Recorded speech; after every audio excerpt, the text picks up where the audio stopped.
England దేశాన్ని 4వ henry రాజు పరిపాలించాడు. ఈ 4వ హెన్రీ రాజుకి అడవిలోకి వెళ్ళి వేటాడటం అంటే చాలా ఇష్టం. వేట తెలుసుగా, చాలా ఇష్టం. ఒక రోజున ఆ విధంగా వేటాడుతుండగా 4వ హెన్రీ రాజు తనతో పాటు వచ్చినటువంటి సైనికుల నుంచి వేరుపడిపోయాడు. కొన్నిసార్లు జరుగుద్ది. సైనికులందరూ ఒకవైపు వెళ్ళారు వేటలో, ఆయన మరొక వైపు వెళ్ళాడు. వెళ్ళిన తర్వాత అతను దారి తప్పి అడవిలో తిరుగుతున్నాడు, బాగా అలసిపోయాడు. ఆ వేటకు వెళ్ళేటప్పుడు రాజవస్త్రాలు వేసుకోరండి. రాజులు చాలా గొప్ప వస్త్రాలు వేసుకుంటారు, పట్టు వస్త్రాలు ఏం వేసుకోరు. సహజంగా వేటాడటానికి అనుకూలంగా ఉండే వస్త్రాలు వేసుకుంటారు, మామూలు వస్త్రాలు వేసుకుంటారు. సాయంత్రం వరకు కూడా వేటాడి అలసిపోయాడు. బాగా ఆకలేస్తుంది. చివరికి ఎక్కడ ఆ అడవిలో ఒక చిన్న ఇల్లు కూడా లేదు. ఇక చివరికి ఒక చిన్న గుడిసె కనపడింది. భయంగా ఆశతో అక్కడికి వెళ్ళాడు. ఒక ముసలమ్మ, ఒక ముసలాయన.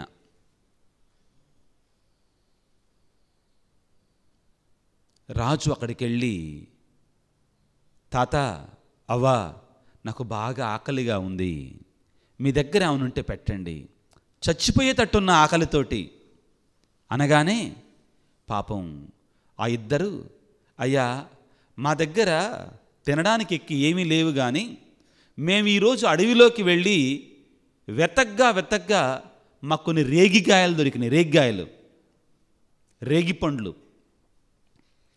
రేగి పండ్లు దొరికినాయి అయ్యా అని చెప్పి, తిను, వాటిని కాస్తున్నాం, సూపులాగా కాస్తున్నాం. You can make soup out of the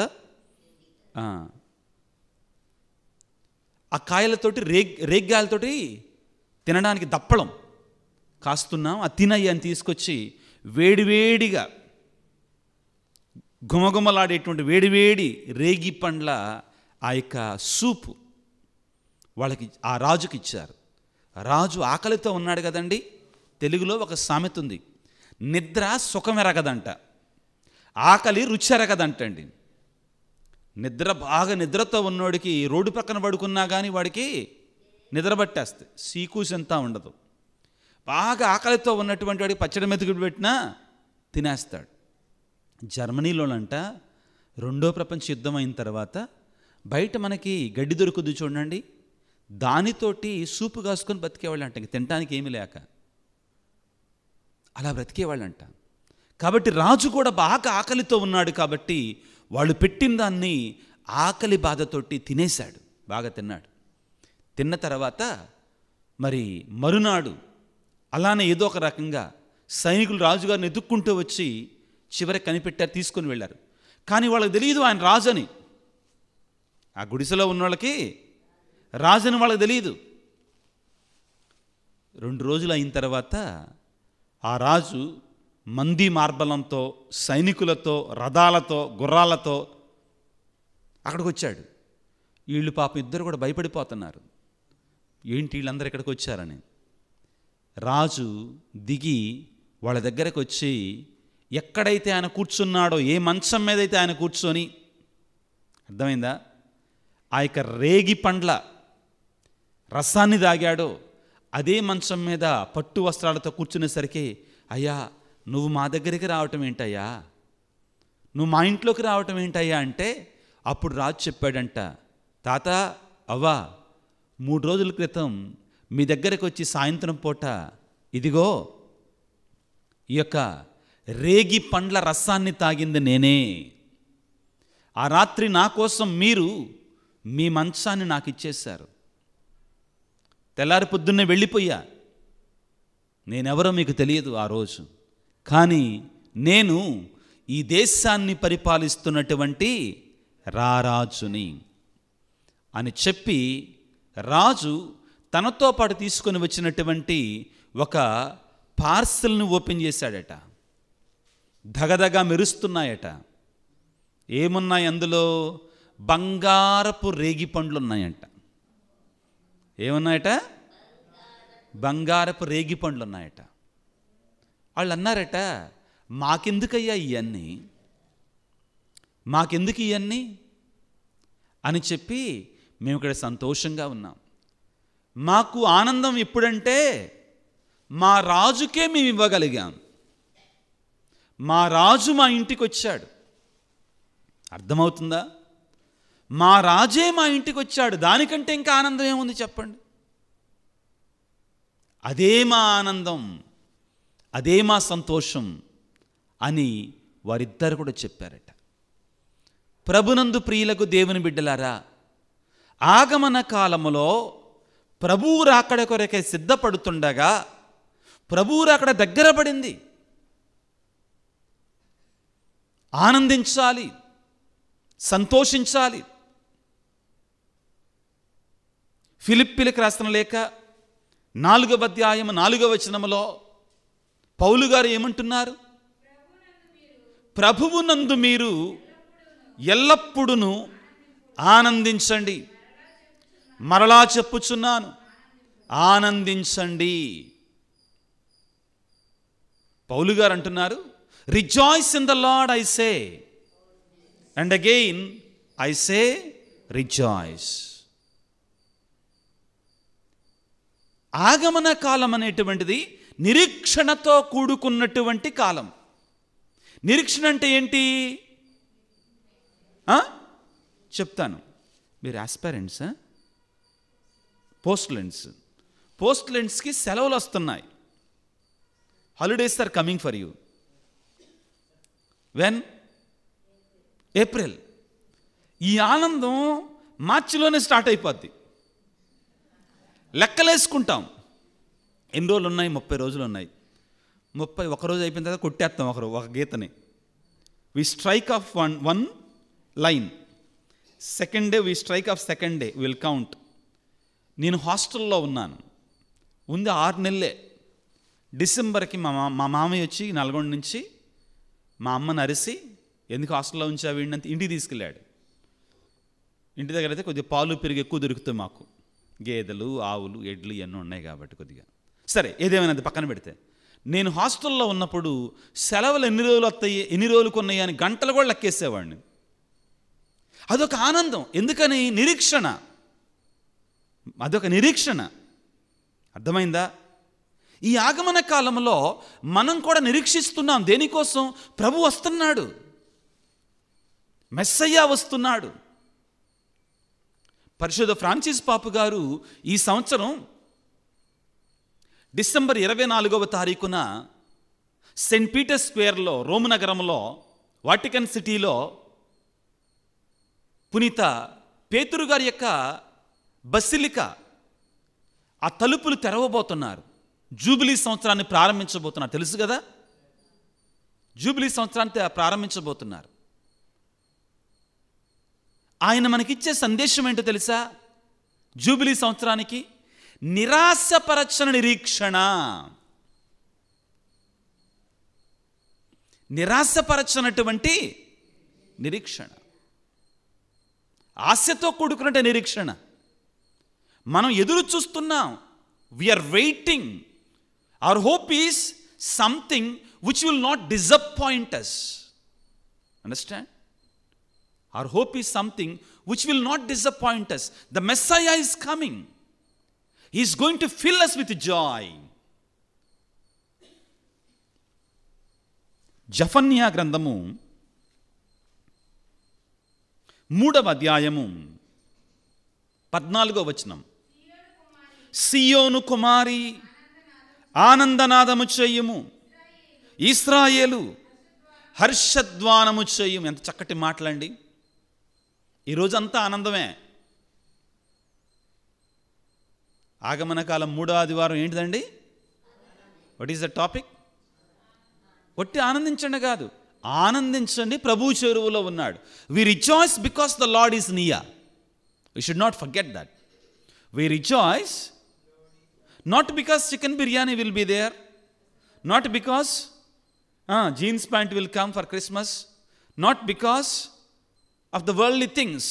We rejoice because the Lord is near. The Lord is coming very soon.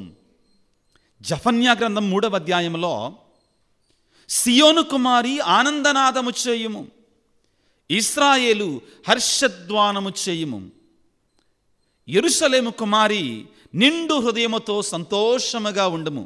ఎందుకని? ప్రభువు నీ దండనము తొలగించను, నీ శత్రువులు చెల్లచెదురైదురు. ఇశ్రాయేలు రాజైన ప్రభు నీ నడుమునకు వస్తున్నాడు. The Lord of Israel is coming to your midst. Is coming down to your midst.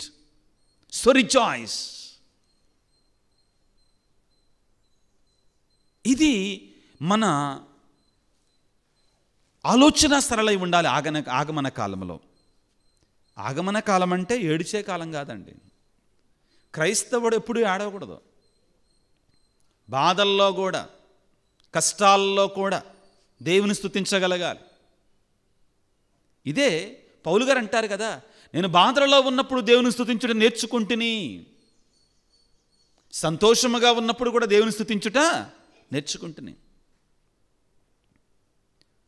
బాధలలో నేనున్నప్పుడు దేవుని స్తుతించు, వేదనలో నేనున్నప్పుడు దేవుని స్తుతించు, మనసా దేవుని స్తుతించు, నిరతము దేవుని స్తుతించు, మనసా దేవుని స్తుతించు, నిరతము దేవుని స్తుతించు. ఇది మనం నేర్చుకోవాలి.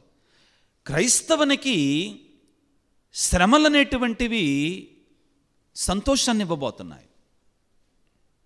అర్థమవుతుంది కదా? పౌలు గారు అనేది అదే, ఆనందించండి, ఎల్లప్పుడూ ఆనందించండి, ప్రభువు చేరువలో ఉన్నాడు. అయితే ఇప్పుడు సమాధానం చెప్పాలి. అందరూ వెరీ ఇంపార్టెంట్, చాలా ముఖ్యమైనది ఇదండి. ఏంటంటే ప్రభువు త్వరలో రాబోతున్నాడు. మరి మనం ఏం చేయాలి? What is our responsibility? ఎలా ప్రిపేర్ చేసుకోవాలి? బాప్తిస్మ యోహాను గారు చెప్తున్నారు. ఆయనే ఆగమన కాలంలో మనం సిద్ధపరిచేది ఆయనే, బాప్తిస్మ యోహాను గారే. ఆయన సందేశాన్ని ఆలకించి ఆయన సందేశం ప్రకారం మనం జీవిస్తే చాలు. బాప్తిస్మ యోహాను ఎందుకు వచ్చాడు ఈ లోకానికి? యేసు ప్రభు రాకడకి ప్రజలని సిద్ధం చేయటానికి, తయారు చేయటానికి వచ్చాడు. మనం ఆయన వాక్యాలు ఆలకించి ఆయన వాక్యాల ప్రకారం జీవిస్తే చాలు. ప్రభు వస్తున్నాడని చెబుతూ బాప్తిస్మ యోహాను ఏమంటారండి? లూకాసు సువార్త 3వ అధ్యాయంలో, లూకాసు సువార్త 3వ అధ్యాయం 8వ వచనాన్ని చదువుకుందాం. మీరు ఇక హృదయ పరివర్తనమునకు తగిన పనులు చేయుడు. ఎలా చేయాలంటే, ఎలా సిద్ధపడాలి మన ప్రభు రాకడ కొరకై? We should have metanoia. What's it? Metanoia, Greek పదం. అంటే టర్నింగ్ బ్యాక్. మనం ఇలా వెళుతున్నాం, తప్పుడు దారిలో వెళ్తున్నాం. అక్కడికి వెళ్ళిన తర్వాత రోడ్డు ఎండింగ్ ఉంది, పెద్ద లోయ ఉంది, అందులో పడితే ఏమవుతాం? టికెట్ కొట్టించుకుంటాం. కాబట్టి అక్కడ బోర్డు ఉంటుంది, ఏమని ఉంటుంది? Turn back, danger before. Make a U turn, there is danger before. ఇప్పుడు గూగుల్ మ్యాప్స్ వచ్చినాయి కదా, గూగుల్ తల్లి వచ్చింది కదా, అందులో అయితే ఇంకా చక్కగా చెప్పుద్దండి. పొద్దాకులు చెప్తూనే ఉంటుంది, turn back, turn back, make a U turn, make a U turn అని అంటుంది. డేంజర్, డేంజర్ అని చెప్తాడు. కాబట్టి మనకి ఈ ఆగమన కాలంలో మన గూగుల్ మ్యాప్ ఎవరో తెలుసా? బాప్తిస్మ యోహాను గారు. మనం నడిపించేవాడు ఎవడో తెలుసా? మార్గంలో ప్రభువు అక్కడ కొరకై బాప్తిస్మ యోహాను గారు. అర్థమయ్యే భాషలో చెప్తున్నా. కాబట్టి హృదయ పరివర్తన చెందుడు. ఇటు పాపం వైపు వెళుతున్నాం మనందరం కూడా. లేదు, పరిశుద్ధత వైపు వెళ్ళండి దేవుడు మనం. అయితే ఇంకా క్లియర్గా, ఇంకా కొంచెం క్లియర్గా ఏం చేయాలి మనం? హృదయ పరివర్తన చెందమన్నాడు. హృదయ పరివర్తన అంటే ఏంటి అసలు? దాన్ని కూడా ఎక్స్ప్లెయిన్ చేస్తున్నాడు. మనం ఈ రోజున ఒక ప్రశ్న వేసుకోవాలి. నేనేం చెయ్యాలి ఈ ఆగమన కాలంలో? What should I do in this Advent season in order to, in a worthy way, prepare myself and prepare my heart as to become a worthy place for God. నా హృదయాన్ని రానున్నటువంటి మెస్సయ్యాకి, ఆ చిన్నారి బాల యేసుకి అనుకూలమైనటువంటి సిద్ధపడినట్టు హృదయంగా మార్చాలంటే నేనేం చెయ్యాలి? ఈ ప్రశ్న అందరూ చెప్పండి నా తర్వాత. నేనేమి చెయ్యాలి? నేనేమి చెయ్యాలి? ఈ మాట ఊరికే చెప్పించట్లా, బైబిల్లో ఉంది ఆ మాట. అమ్మా చదవండి అయ్యా ఒకసారి.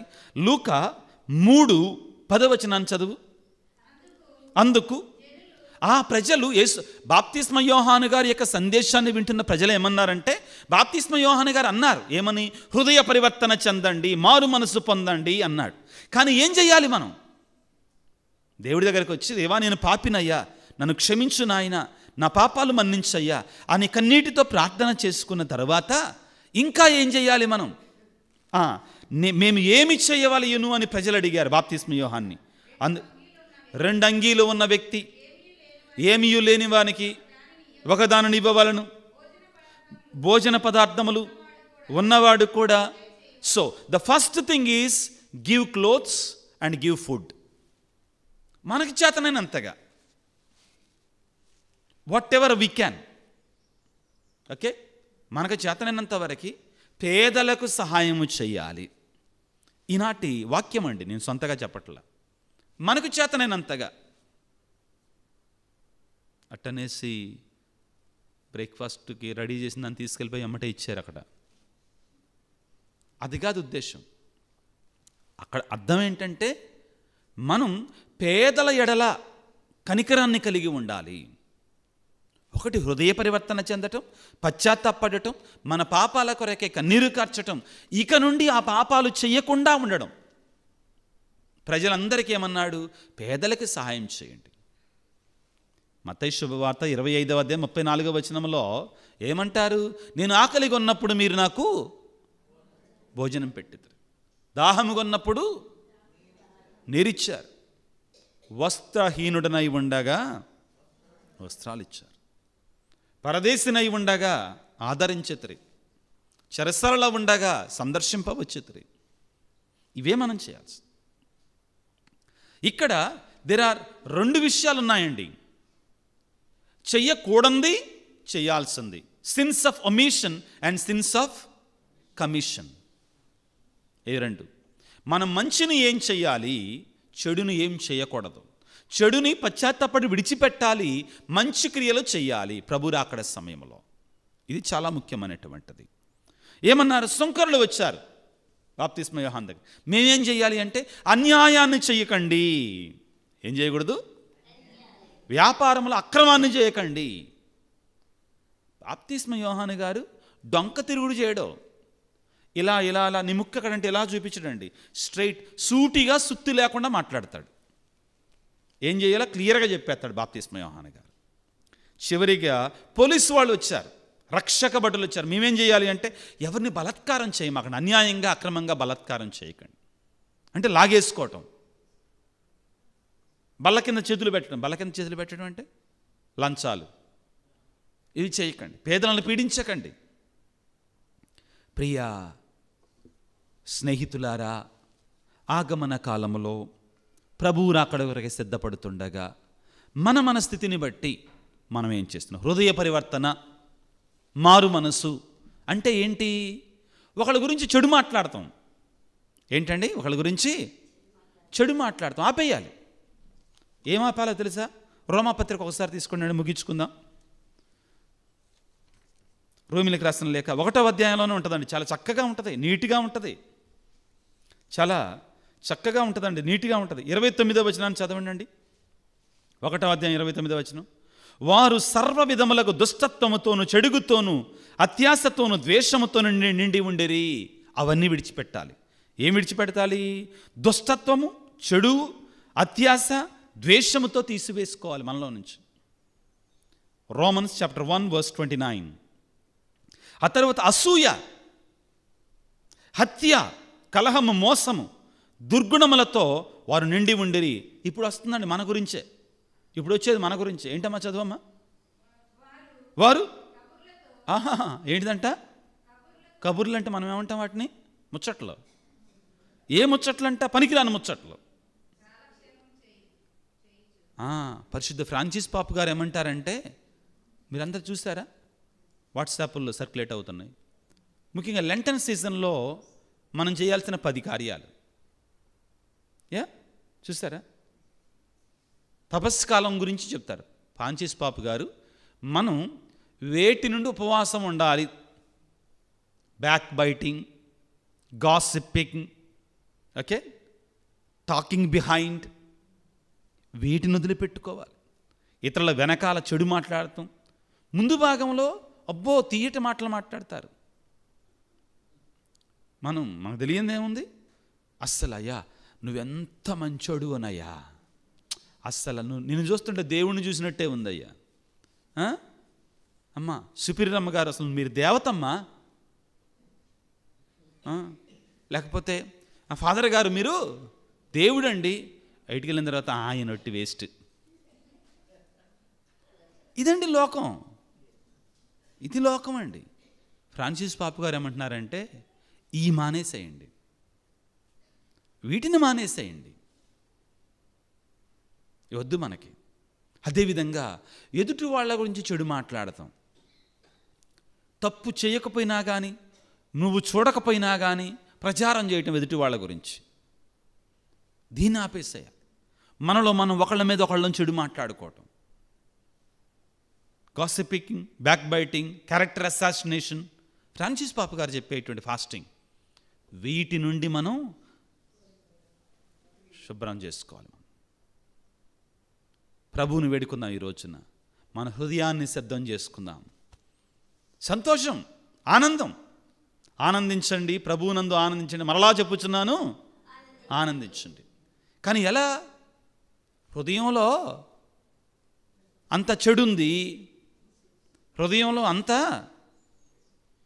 మురికుంది, పాపం ఉంది. ఎలా ఆనందించేదండి? ముందు దాన్ని ఏం చేయాలి? కడగాలి, శుభ్రం చేయాలి, కడగాలి, సబ్బు పెట్టాలి, రిన్ సబ్బు పెట్టాలి, కంఫర్ట్ కూడా పెట్టాలండి, కొద్ది మంచి వాసన రావడానికి. పెట్టమ్మా. ఏ కంఫర్ట్ పెడదాం? ప్రార్థన అనే కంఫర్ట్ పెట్టుకుందాం. పెడదాం. ఏ కంఫర్ట్ పెడదాం? ప్రార్థన అనే కంఫర్ట్ పెట్టుకుందాం. మన హృదయాన్ని ప్రార్థనతో నింపుదాం. మంచి పనులు, సహాయం అనేటువంటి కంఫర్ట్ పెడదాం మన హృదయానికి. చక్కగా చెప్పావు తల్లి.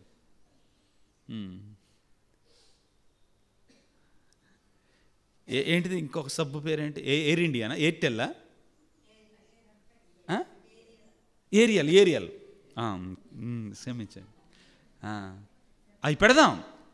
ఏంటి? పశ్చాత్తాపం అనేటువంటి హృదయ పరివర్తన అనేటి సబ్బుతో కడగాలి. మనలో ఉంటే, పాపం ఉంటే కన్నీరు కార్చాలి. దేవా నేను పాపిని, నేను ఒకవేళ వేరే వాళ్ళ గురించి చెడు మాట్లాడానా? దేవా నన్ను క్షమించు, నా నోటిని శుద్ధి చేయి. యెషయా గ్రంథంలో దేవుడు ఏం చేశాడు? యెషయా ప్రవక్త నేను పాపిని అని వేడుకుంటుండగా దేవుడు ఏం చేశాడో తెలుసా? దేవదూతను పంపించి నిప్పు కడిగని తీసుకొని వచ్చి పెదాలకు తాకిస్తాడు.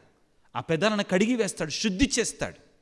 వాట్ ఏ పవర్ఫుల్ ఇమేజరీ, చాలా పవర్ఫుల్ ఇమేజరీ అన్నమాట. ఏం చేస్తాడు? ఆ పెదాలను ఏం చేస్తాడు? నిప్పుతో శుభ్రం చేస్తాడు. యెషయా ఏమంటాడు తెలుసా? దేవా నేను పాపినయ్యా, పాపపు మాటలు మాట్లాడువాడను, పాపపు క్రియలు చేయువాడను అనగానే వెంటనే దేవుడు ఏం చేస్తాడు? నిప్పు కణికని తీసుకుని వచ్చి దేవదూత ద్వారా ఆ ప్రవక్త యొక్క నోటిని, నాలుకని శుద్ధి చేస్తాడు. మనం కూడా శుద్ధి చేసుకోవాలి నాలుకని. అదే నోటితో ఏసయ్యా అంటాం, అదే నాలుకతో పోసయ్యా అని కూడా అంటామండి మనం కదా. నాలుక ఎటు తిరిగితే అట్టేనండి. ఆ నాలుకతోటే ఏసయ్యా అంటాం చేతులెత్తి. గుడి దాటిన తర్వాత ఏమంటాం? పోసయ్య. ప్రభు అంటున్నాడు, హృదయ శుద్ధి. ఆగమన కాలం దగ్గరకు వచ్చాం ప్రభు రాకడ కొరకై. ప్రభువా మాకు హృదయ శుద్ధిని, అదేవిధంగా మంచిని చేసే మనసును, నీ రాకడ కొరకై సిద్ధపడే హృదయాన్ని దయచేయమని తలలు వంచి ప్రార్థన చేసుకుందాం. ప్రేమామయుడా, కనికర సంపన్నుడా, మా కొరకై మనుష్యావతారం ఎత్తనున్న చిన్నారి బాలయేసువా, మీకు స్తోత్రాలు, వందనాలు. ఈ ఆగమన కాలంలో ప్రభువా, నీ రాకడ కొరకే మేము సిద్ధపడుతుండగా నీ సన్నిధిలో చేరిన ప్రతి బిడ్డను మీరు దీవించండి, ఆశీర్వదించండి. మేమందరం మా హృదయాలను శుద్ధి చేసుకొని, మా పాపాలను కడిగి వేసుకొని, మంచి పనులు అనేటువంటి కార్యక్రమాలను చేపట్టి నీ రాకడ కొరకే మమ్మల్ని మేము అర్థవంతంగా సిద్ధపరచుకొని నిన్ను మా హృదిలో, మా మనస్సులో, మా జీవితాలలో, మా గృహాలలో, మా సంఘాలలో, మా యొక్క గ్రామాలలో నీకు ఆహ్వానించుకునే కృపను మాకు దయచేయండి. ప్రభువా, ఈనాడు ఈ వాక్య పరిచర్యలో పాల్గొనని బిడ్డలను దీవించండి నాయన. వారి యొక్క జీవితాలను మీరు దీవించండి. నీ పరిశుద్ధాత్మ శక్తితో మమ్మందరిని నింపండి తండ్రి. ముఖ్యంగా నీ సన్నిధిలో ఉన్న బిడ్డలను దీవించి అనారోగ్యంతో బాధపడుతున్న వారిని నీ గాయపడిన హస్తాలతో తాకి శుద్ధి చేయండి, స్వస్థపరచండి. కుటుంబాలలో శాంతి సమాధానం వారికి నీ నిజమైన శాంతిని, సమాధానాన్ని సమృద్ధిగా నింపండి. ప్రేమతత్వం మాకు నేర్పించండి. చెడును, కక్షలు, కార్పణ్యాలు, పగలు తీసివేసుకునే శక్తిని మాకు దయచేయండి. మరొకసారి నీ సన్నిధిలో ఉన్న మమ్మందరినీ కూడా నీ ప్రేమతో నింపమని, నీ ఆశీర్వాదాలతో దీవించమని మా నాథుడైన క్రీస్తు ద్వారా వేడుకొనుచున్నాము తండ్రి. ఆమేన్.